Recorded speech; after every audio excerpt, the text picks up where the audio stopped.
Good morning and welcome to Path to Liberty for July 24th, 2019. My name is Michael Bolden, broadcasting to you live from my home office and studio here in downtown Los Angeles for the 10th Amendment Center, where we broadcast every single Monday, Wednesday, and Friday, well, almost every single one, at 9:30 a.m. Pacific time through our channels over at YouTube, Facebook, Periscope, DLive, and twitch.tv. We also have archives and a really great podcast-only edition, so audio only if you prefer that, through iTunes, Spotify, and elsewhere.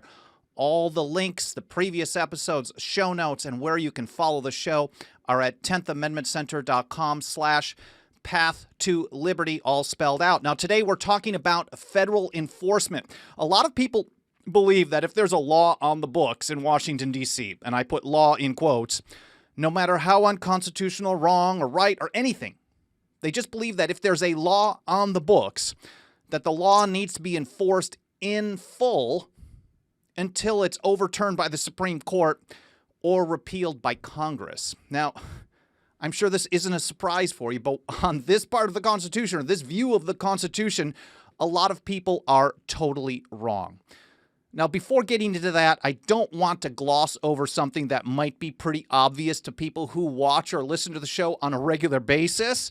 You might be thinking to yourself, like, hey, did he just say welcome to Path to Liberty rather than Good Morning Liberty? And the answer is absolutely yes. If you're new to the show, ignore this, or maybe listen if you want to. But after doing the show for a year, we started July 30th, 2018. We actually just did a name change, a rebranding from Good Morning Liberty to Path to Liberty. And there's some very good reasons behind that. Primarily, some other really good people are doing a daily show called Good Morning Liberty, and I think it's just a very good business decision to approach it in a different way. And then also, the idea that I had when I first started the show, just kind of as a trial run, was going to be morning news, like Good Morning America, talking about news from a liberty perspective. But I don't, as the show has progressed, and you guys have sent me ideas over at team@10thamendmentcenter.com, ideas on what you cover, day-to-day news is a very small part of what I do here on this show. And I really focus on kind of a three-piece thing, covering daily news from a liberty constitution perspective, the original meaning of various parts of the Constitution, and then strategies to liberty. It really kind of encompasses our work more broadly. I did a full audio-only podcast edition explaining what's going on, about 10 minutes. If you want to check it out, again, the link is 10thamendmentcenter.com/Path to Liberty. I also have the link in the show notes on YouTube if you're watching live. Otherwise, check that link again, 10thamendmentcenter.com/Path to Liberty. All links that you've used in the past will be redirected to the new ones going forward. Anyways, enough on that. I want to say hi to my friends out in the live chat, Justin Bayola, Heather Rossi, EHP Training, who reminds us all to smash the like. Thank you. Ward Lawrence, Tyler B., Joseph Standridge, Bob Brewer, good to see you. Hi from Tyler. And then Justin Morrison and Clay Davis on Facebook. Dan Reed, who notices the new video opening. I've actually used it once in a while, but it actually matches the name of the show. It's titled Path to Liberty.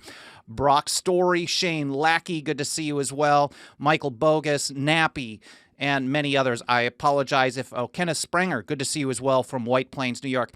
Whether you're live or in the archives, please continue leaving some comments here. I really, really appreciate your feedback, whatever the platform. You can also send me ideas for shows you'd like me to cover in the future at team@10thamendmentcenter.com. Okay, enough blabbing. More blabbing then. Enough blabbing on these intro ideas. But let's check this out. So there are really, at least in my experience, there's really three ways that we hear people demand this type of full enforcement approach from the federal government, even though we know, and I've covered in various ways on different issues, there is no way that the federal government can do full enforcement on almost anything, especially if they're not getting help from states. They just don't have the manpower or the resources in almost any of these so-called federal agencies that exist. It's really a pipe dream. It's a fantasy. It's a theoretical, it's a rhetorical attack on other people, and it has no grounding in reality. It also has no grounding in the view of the founders. So the three ways that I hear about it, let's say you're having a discussion with someone about a constitutional issue, let's say Obamacare, for example. Whatever the so-called federal law or regulation, you go back and forth with this person over and over, and it's like whack-a-mole. You're telling them this is the view of this founder, and this is how they looked at this clause, and every time you say something, they change it a little bit until you've given them so much information, and you know that you're going to convince them, and you're going to back them into a corner, and there's no excuses, there's no reason they're going to get away with it, and their next response to you is going to be like, okay, well, maybe you're right. Maybe you've convinced me that that's the way it should be, but why don't you take it to the Supreme Court? Let's see what happens. And that's how they approach it. The second one, and when they say, in the meantime, well, it's still law and it's got to be enforced. The second version is almost the same, but in this case, the person might agree with you right off the bat, or they might be making excuses for why their preferred president, not necessarily the current one, I guess we could say current or former, any of them, was enforcing something that they disagreed with, either on a policy perspective or a constitutional perspective. They basically just have the same end result. Really, they'll tell you, yeah, I agree with you. Hopefully the Supreme Court will overturn it. In the meantime, work with me to elect Republicans, elect Democrats, elect this candidate, and we'll get it overturned next year or the year after. And that's their approach. Again, wait on the Supreme Court or a new election. And then the third version we get from people is basically we're told the Congress passes laws, president enforces them, and the Supreme Court determines which ones are constitutional or not. And the president doesn't get to pick and choose which laws he likes or doesn't like, and he has to enforce everything that's on the books. Again, even though there's no way they could ever do full enforcement, ever. There's not a chance. Now, all three of these, and I'm sure there's other versions of this as well, is that they are really taking a view of judicial supremacy. Oh, and I want to point out, I didn't pull up the link here. This was the episode that I did yesterday. It was late yesterday. I wanted to do it a little bit earlier, but I also had a laptop breakdown over the weekend. Doesn't necessarily run the show, but it helps me with some organization with my notes and running the chat and things like that.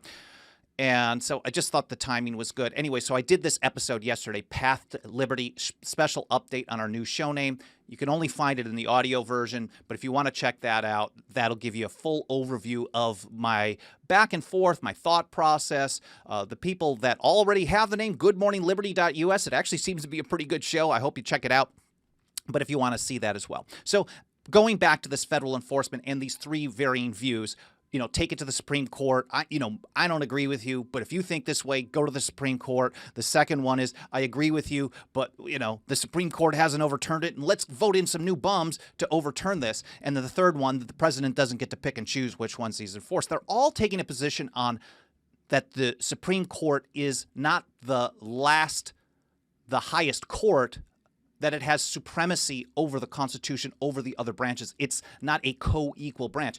And I did a full episode, actually probably 2 or 3. One that I think is very prominent that I hope you'll check out if you haven't yet is titled The Marbury versus Madison Myth. I did it last week, Wednesday. This is the myth of 1803, the multiple myths that came from Chief Justice John Marshall, or the views of what he had to say. And a lot of people have interpreted this, or they run with the notion that because Marshall said he had an oath to the Constitution and that he had to give an opinion on the constitutionality of things, judicial review is what we would call it, that this means that the Supreme Court is the only ones who get to have an opinion on the constitutionality of something, and everybody else is just kind of playing along until things change. So the short version of what we're talking about here is that it really gets down to the oath of office. Everyone takes an oath to the Constitution. Their duty is to the Constitution. Their duty isn't to what everybody else wants it to be. For example, the version number 2, where they say, I agree with you, the president can't do anything about this. Actually, all the versions, they basically take the position that the president takes an oath to the laws of Congress, to the regulatory book, not to the Constitution. And this totally differs from how the founders actually view things. Now, that means in practice, and I covered this a little bit in this Marbury versus Madison myth episode that I'm pulling up on the screen here if you're watching. That means that each of the three branches, and then everyone who takes an oath in the states, which is everyone elected to office as well or acting for government as well, when they take an oath of office, they're supposed to follow their oath to the best of their ability, to their own understanding. It is not a we defer to 9 unelected or 5 unelected, unaccountable, politically connected lawyers that serve for a life term on a Supreme Court.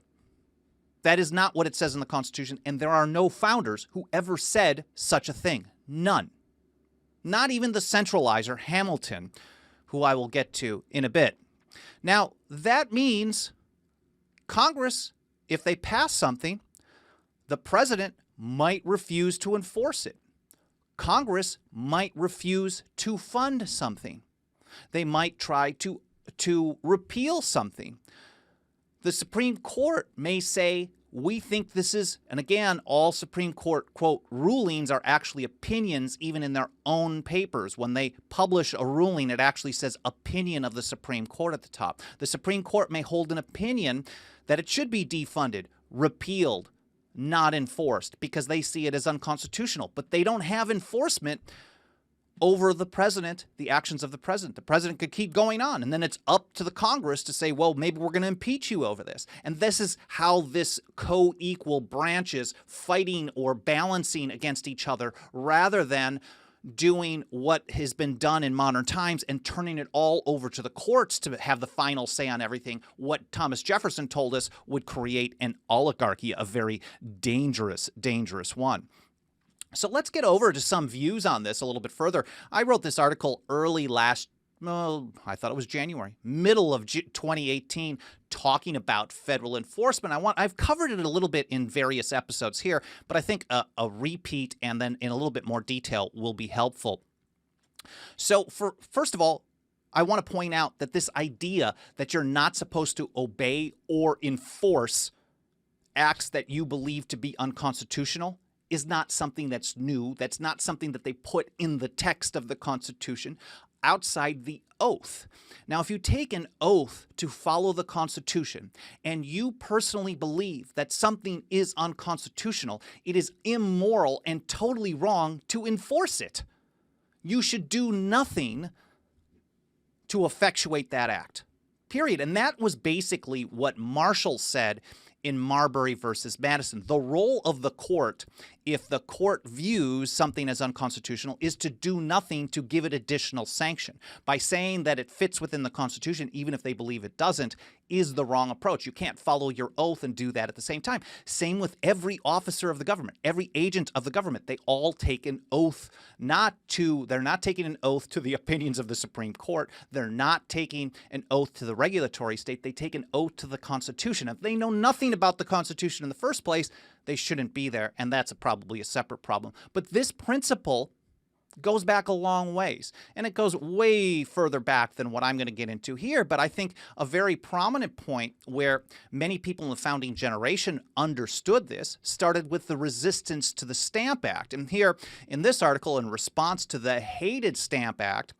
Patrick Henry drafted a series of resolutions denouncing the act, declaring it illegal, unconstitutional, and unjust. Now, mind you, there were probably people at the time who said, oh, you can't do this in Virginia. This is your colonial assembly.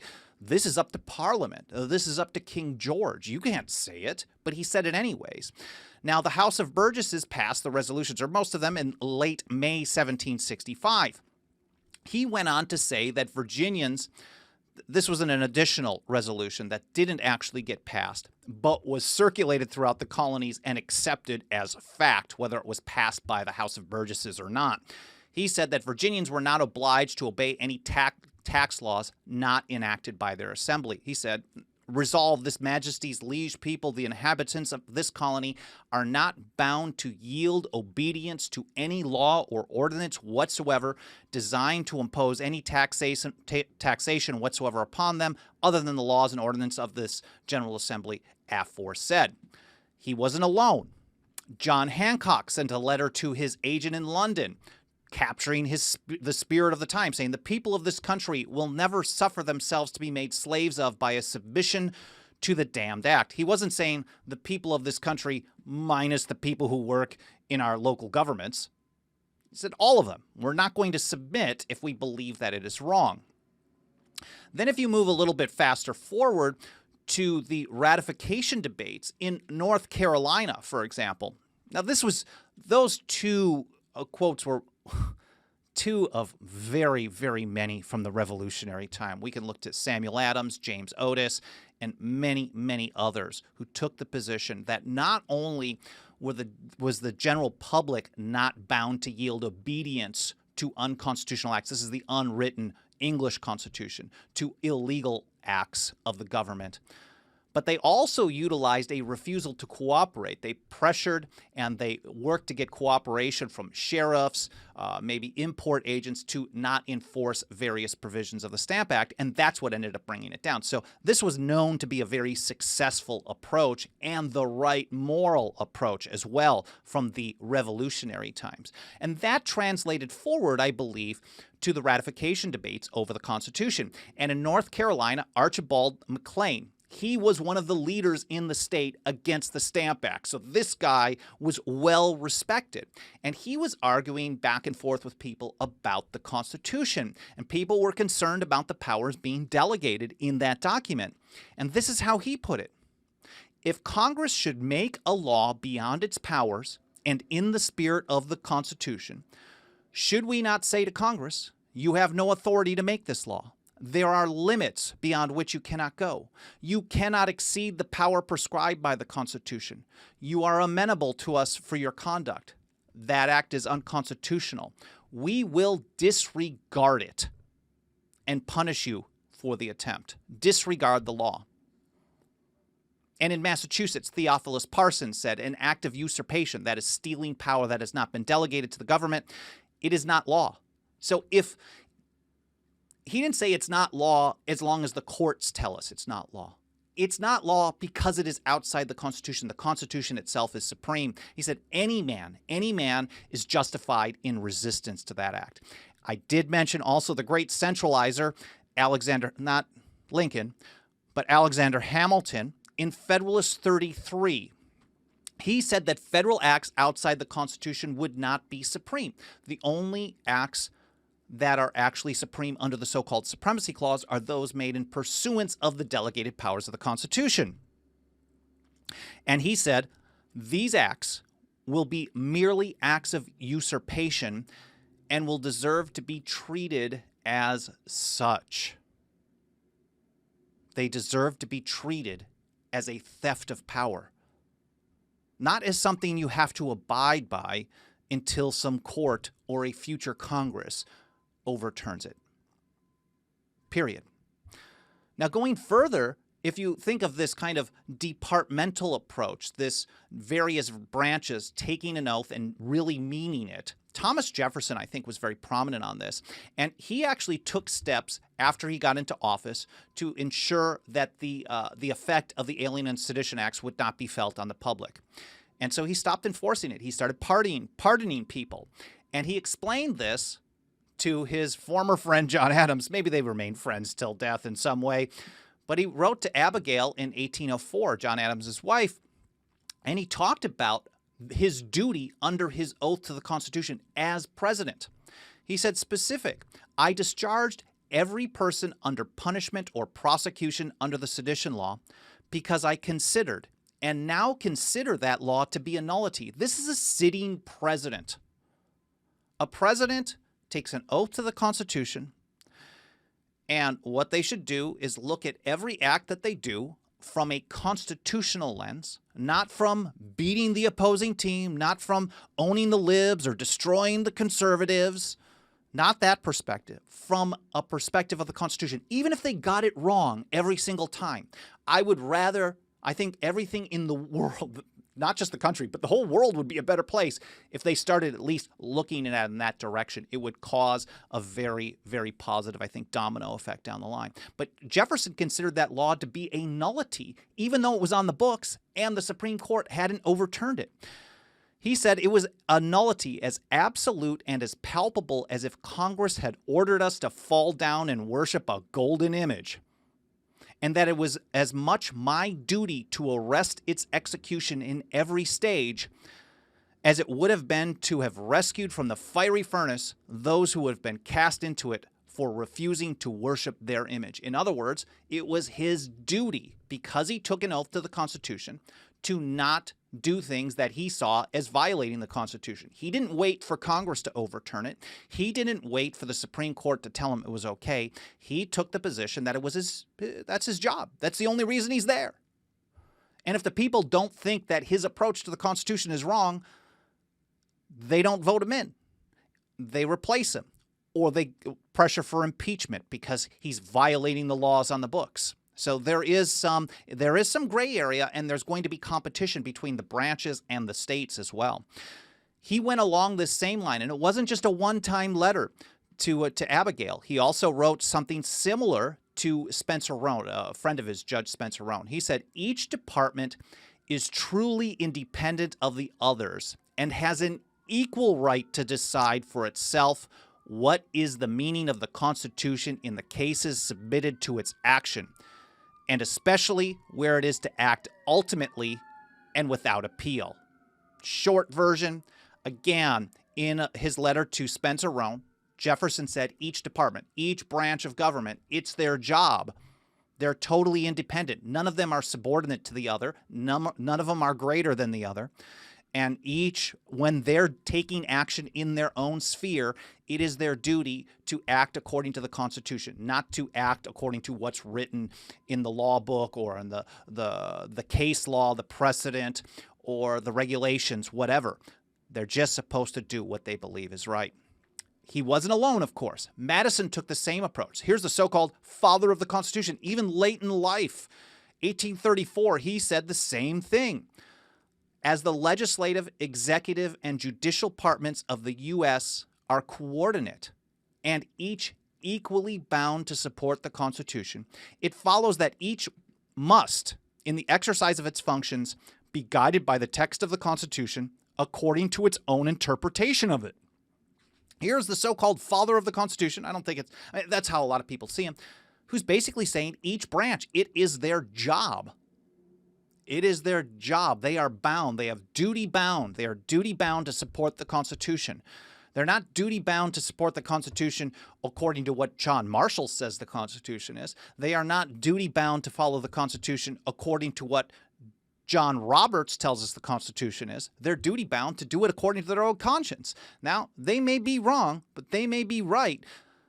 But the only right thing, the only duty they have is to do what they believe is best. And we have very, very little of that in politicians today, probably ever. Very little. And this is maybe a rare time in all history where you had prominent politicians, prominent government leaders. These are massive presidents that took this view. George Washington himself put this into practice. I'm not going to get into the whole issue. But in 1796, they tried to force him to submit documents that related to the Jay Treaty. And he said, well, this is a good request. But he didn't have to comply with it. So Congress said that he was required under the Constitution. They took a view that under the Constitution, he was required to do what they were asking. He said, well, this is your request. This is your view. I'm not necessarily going to comply with it. Washington took the same position. And the short version, this is how I put it in the article, Washington didn't wait for the courts to tell him what he could or could not do. He simply made his own determination of constitutionality and acted on it. And again, there are very, very few people in Washington, D.C. today, and probably ever, that have taken this view, at least in modern times. They all want to defer to somebody else. And I think part of this is because they're ignorant. They're totally dumb when it comes to what the founders had to say. They don't know anything about it. But on the other hand, I think there's something nefarious. They're all bad guys, basically. There are very few actually good human beings that are elected politicians in Washington, D.C., and they like passing the buck. It is very easy.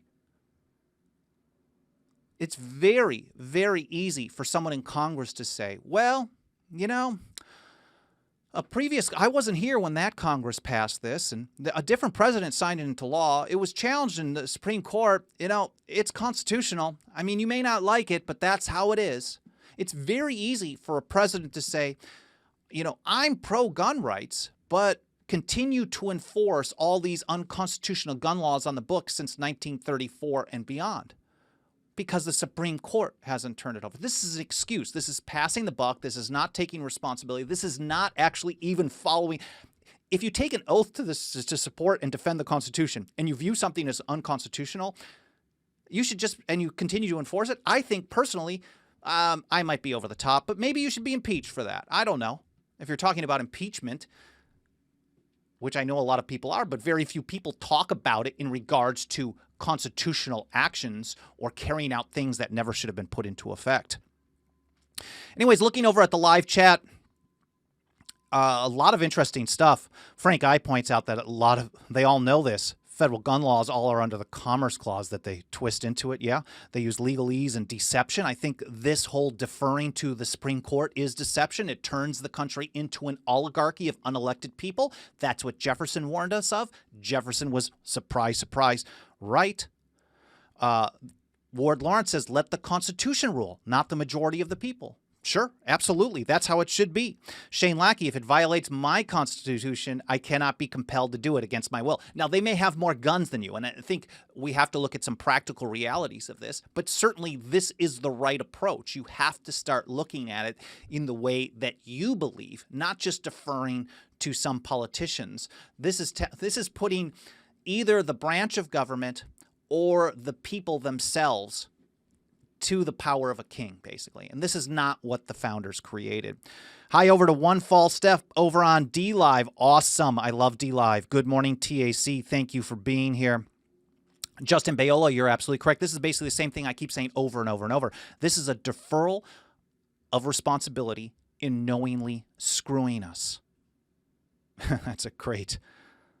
And Shane, yeah, you're right. You don't decide what my oath means. That's, you know, what it means to you is how they should be approaching it. But you don't ever really hear anybody referring to that.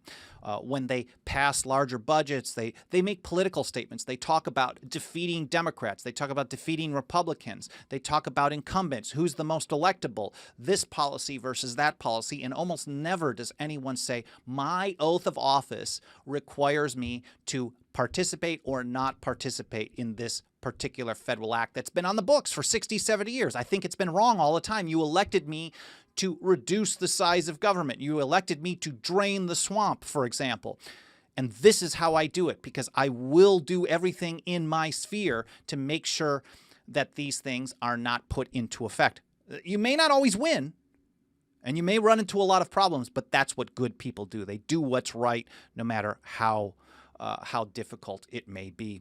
Anyways, I hope you guys found this interesting and educational, fun to watch. I'm very grateful for you spending some time with me today. I really, really appreciate it. I hope you guys like the new show name. We're Path to Liberty going forward, talking about, I think, 3 important things. What the founders meant by various phrases in the Constitution, how they told us we were supposed to read the document, how both Democrats and Republicans today basically treat it like toilet paper, and then what do we need to do about it? And that's basically what I looked through the last 6 months of episodes of the show, and it's basically a third of these various things, and we're covering it all into one big package, I guess, as a path to achieving liberty in today's world. Again, thank you guys so much for joining me. If you want to follow along with the show links, the archives are at 10thamendmentcenter.com/path to liberty, all spelled out. 10thamendmentcenter.com/path to liberty. Please continue to leave comments, whether live or in the archive. Smash the like button, subscribe, hit the bell. I'm very grateful for all the reviews that have been coming in, all the 5-star reviews, everything over on iTunes. That's really incredible to me. Thank you so much to all of you. And if you want to support us financially, it's 10thamendmentcenter.com/members. $2 a month goes a long, long way here at the TAC. Thanks again for watching. I hope you have an awesome Hump Day Wednesday. We'll see you again on Friday at 9:30 a.m. for another episode of Path to Liberty. Thanks again. Have a great day.